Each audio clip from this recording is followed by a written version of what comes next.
Ayan, so magandang araw mga kababayan, and this is Divine PH. And ngayong araw mga kababayan, may gusto lang akong pag-usapan. Bali, regarding po ito dito sa naging budget hearing po no, ng Office of the Vice President. Bali, kanina lang pa mga kababayan, yung hearing nila, no.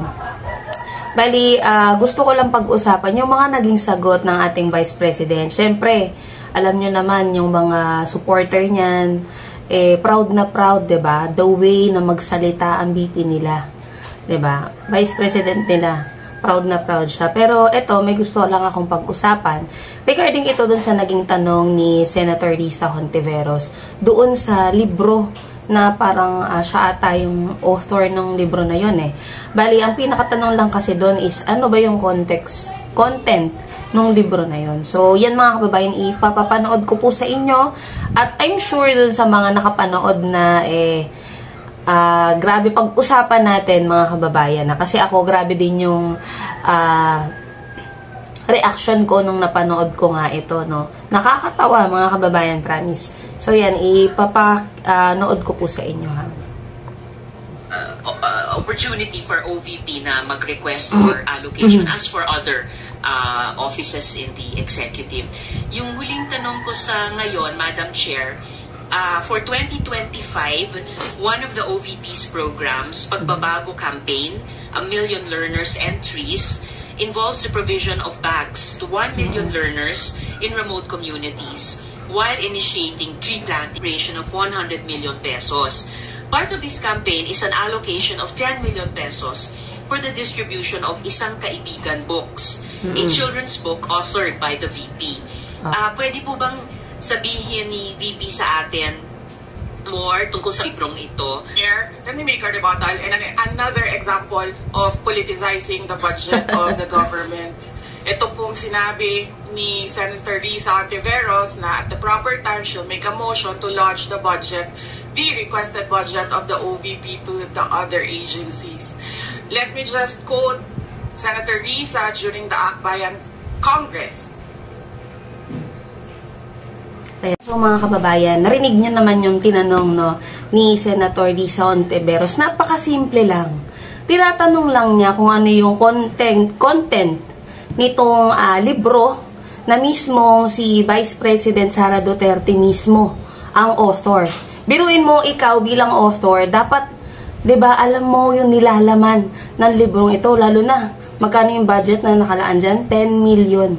Yung budget na galing sa tax po nating mga kababayan, 'di ba? So napakasimple lang ng tanong, parang magkwento ka lang ano ba yung nilalaman ng libro na to na in-author mo mismo. Ano mismo yung nilalaman ng libro na yon. Pero ikaw mismo bilang author, hindi mo alam, hindi ka makasagot, 'di ba? Kahit man lang summarize lang ng libro na 'yon, wala ka man lang maibigay, 'di ba? Sa halip, ang sinagot taliwas doon sa tanong. Kumbaga, napakalayo po nung sagot niya doon sa tinatanong ni Senator Risa Hontiveros. So ituloy natin mga kababayan. Alam ko po na ang daming kalat ni Duterte na hirap tayong linisin. Ang kadiliman noong panahon niya ay talaga namang nanuot sa ating lipunan para mansa na napakahirap tanggalin. At habang ang anak niya ay may kapangyarihan pa, hindi magiging madali ang ating laban. While VP Sara is in power, the threat of a full-blown Duterte comeback is still a very real and present danger. For one, they are supported by one major superpower, China. So that is an example of politicizing the budget of the government. Ayan mga kababayan, sabi niya politicizing the government. May rebat dyan, no? Si Senator Risa Hontiveros. Ako naman, una sa lahat mga kababayan, ano ba yung pinaka-point nitong tanong ni Senator Risa Hontiveros? Namuliti ka ba siya? Napakasimple lang ng tanong. Since ikaw yung gumawa ng libro, dapat alam mo yung sagot dun sa tanong. Kung ako yung gumawa ng libro, kayang-kaya ko sagutin yan. Kahit hindi ako Deputy Secretary, kahit hindi ako Vice President, masasagot ko yan. Pero ito, may opportunity kang sagutin, iba yung sinagot mo doon sa pinakatanong. Sinong namumuliti ka ngayon? Ikaw yung nag-brought up niyan eh. Hindi naman si Senator Risa Hontiveros eh. Kumbaga, ang layo ng platform nitong budget hearing na to dito sa, kumbaga parang naging speech ni Senator Risa Hontiveros sa mga kasama niya. Diba? So, pakinggan natin yung sagot ni Senator Risa Hontiveros. May we request, Madam Chair, that Senator Risa Hontiveros repeat the last question. I will certainly, if you request, Madam Chair, repeat my question dahil walang kinalaman sa kasasabi lang ng VP ngayon. Diba? Alam nating lahat na miyembro ng iba't ibang partido, yung speeches natin sa ating mga kamiyembro sa mga party congresses ay hiwalay na event dito sa budget debates. So, I really take exception dun sa sinabi ni VP na rebuttal iyan dahil halimbawa ito sa politicizing. In fact, wala akong tinanong tungkol sa China o kahit sino pa mang ibang bansa dito sa budget hearing na to. I am asking about yung national budget na ipapasa natin sa Kongreso para sa bansang Pilipinas sa taong 2025. At ang pangalawang at huling tanong ko sa ngayon, before I make at the proper time propose an amendment which may or may not be accepted by the chair and by the colleagues para nga mas i-align ang mga kaperahan natin, lalo na't masikip ang fiscal space natin doon sa mga appropriate programs sa appropriate agencies na malaya-malaya ang OVP makipag-partner sa kanila tulad ng sino pang opisina sa executive. Ang tanong ko po ay ilang mga libro ng isang kaibigan ay bibilihin at i-distribute at ano, if the VP could tell us more about the contents ng librong ito. Madam Chair. Ayan mga kababayan, napakasimpleng tanong lang kasi. Bakit hindi pa sagutin? Bakit kailangan mag-brought up pa, patingin-tingin pa ng cellphone, i-brought up pa yung naging, sabihin na natin speech ni Senator Risa Hontiveros dito sa mga kasama niya, 'di ba?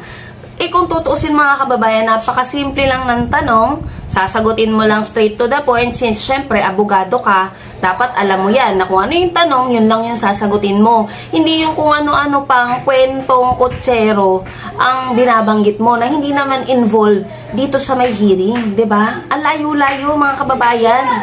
Siya yung nag-brought up ng, sabi niya kasi political kinemerot eh. So kumbaga siya yung nag-brought up. Wala namang binanggit si Senator Risa Hontiveros. Siya lang yung na-trigger na magbanggit nun dito nga sa national budget hearing para sa budget po ng Office of the Vice President. So tuloy ko mga kababayan. Madam Chair, the book is not for sale. We only pay for the publication of the book. And we will send Senator Hontiveros a copy so that she will know what is the content of the book. O, ayan. Attitude na po yung Vice President nyo. Nag-attitude na. Alam nyo, mga kababayan, alam ko sa karamihan sa mga kababayan natin na updated, no? Kita nyo naman kung paano yung way ng pagtatanong ni Senator Risa Hontiveros professionally. Sino ba ang nagsimulang mag-brought up nang hindi naman involved dito sa national budget hearing? Diba si Vice President Sara? Tapos, ngayon, ayan, hindi niya na makontrol yung pagkaskwala niya. Dala-dala niya na dito sa budget hearing. Tuloy po natin. This question is not only for me, Madam Chair, para rin para sa mga kasama dito sa budget hearing. Baka ilang araw pa bago mapadala at mabasa ko, which I certainly will. But I am asking a question bilang isang mambabatas sa head of agency ng isang opisina sa executive dito sa budget hearing na to. Simpleng tanong. Tell us more about the book, Isang Kaibigan, at ilang kopya nito ang bibilihin ng gobyerno sa halagang 10 milyong piso at i-distribute sa kasama ng mga bags sa 1 million learners sa remote communities. Yeah. Madam Chair. So yan mga kababayan, narinig nyo yung sinabi ni Senator Risa Hontiveros. Ako nga kung ako yung author, kung ako yung gumawa, kasi binanggit nga 'di ba na si Inday Sara mismo ang author ng libro na ipapamigay nila sa mga learners sa mga remote areas. So dapat ikaw bilang isang author, alam mo yung nilalaman ng libro na i-distribute mo, lalo na kung sa bata mo ipapamigay yan. Kasi usong-uso, alam niyo naman mga kababayan, usong-uso ngayon yung mga misinformation. Nakakatakot. pag itong libro na to, puro misinformation ang laman, tas mapupunta sa mga kabataan natin. 'Di ba? Ano bang masama na sabihin mo, na ikwento mo, or i-summarize mo, yung pinaka content nitong libro na ito? Gano ba kahirap sagutin? Kasi kung ako yung author, kung ako yung nagbuo ng mga kumbaga mga paragraphs na ilalagay dun sa libro na yon, kahit papano may knowledge ka. Kasi sa utak mo nang galing yung mga nilalaman nun, di ba? But for someone, sa mga ano natin dyan, sa mga nagko-compose, gumagawa ng books, someone na gumawa ng libro, kayo ba walang idea kung ano nilalaman ng libro na ginawa ninyo? Kayo ba mismo bilang author, wala kayong maaalala kahit yung pinaka-specific lang na information regarding sa libro? Di ba hindi? Pinakaunang makakaano niyan yung author, yung gumawa ng libro. Pero ang nangyayari dito, puro yung kwento kasi ni VP Sara, kung hindi na may personal, siya yung totoong namumulitika. Bakit? Sabi ko nga kanina, siya yung nag-brought up ng mga issue na hindi naman related dito sa budget hearing. 'Di ba? So yan, pakinggan po natin. Tuloy ko po. Madam Chair, this is an example of politicizing the budget hearing through the questions of a senator. Ang problema niya kasi, nakalagay yung pangalan ko doon sa libro. At yung libro na yan, ibibigay namin doon sa mga bata. At yung mga bata na yan, may mga magulang na boboto. At yung pangalan ko ay nagkalat doon sa kung saan man ibibigay yung libro. Madam Chair, we commit to send tomorrow everyone in this room a copy of the book.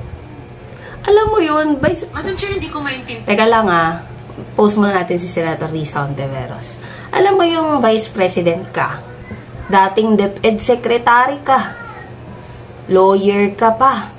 Bakit napakasimpleng tanong, gustong pang gawing komplikado?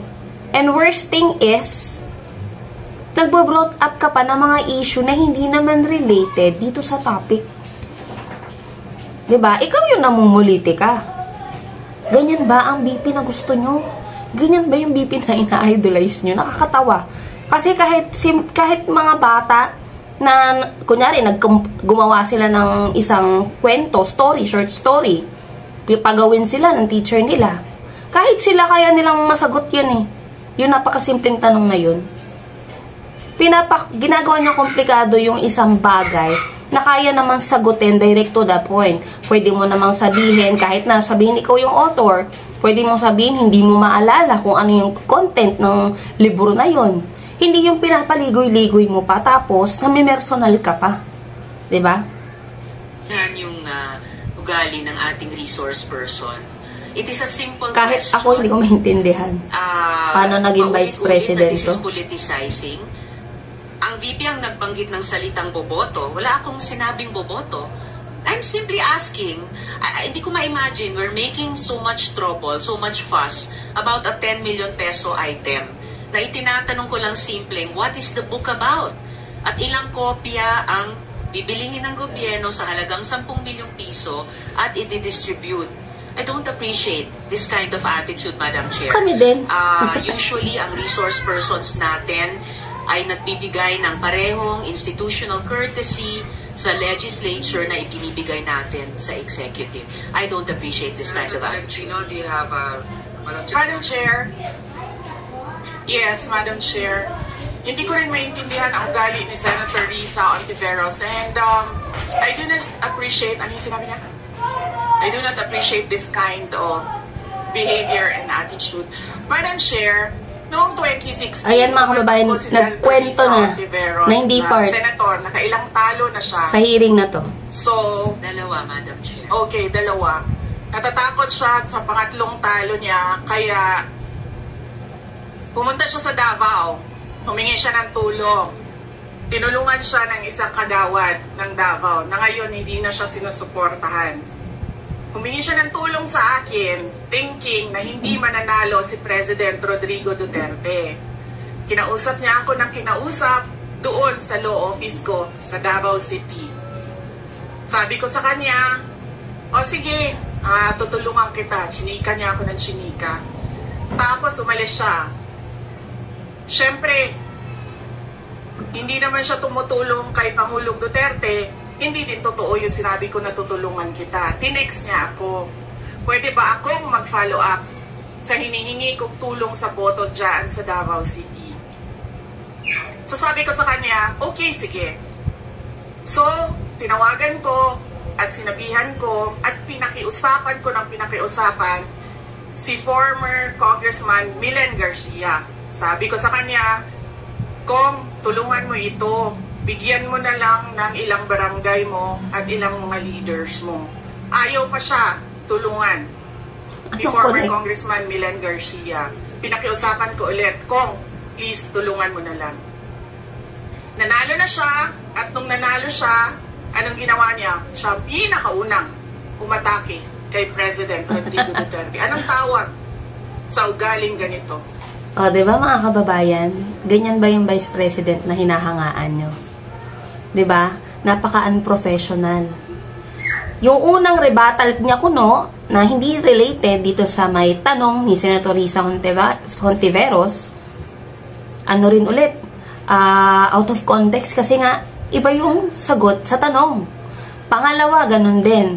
At pangatlo, ito, nagkwento pa nga, na personal pa nga, at gusto niyang palabasin na ganito ugali ni Senator Risa Hontiveros. Regardless kung anong nangyari sa past nyo, wala kaming pakialam dyan.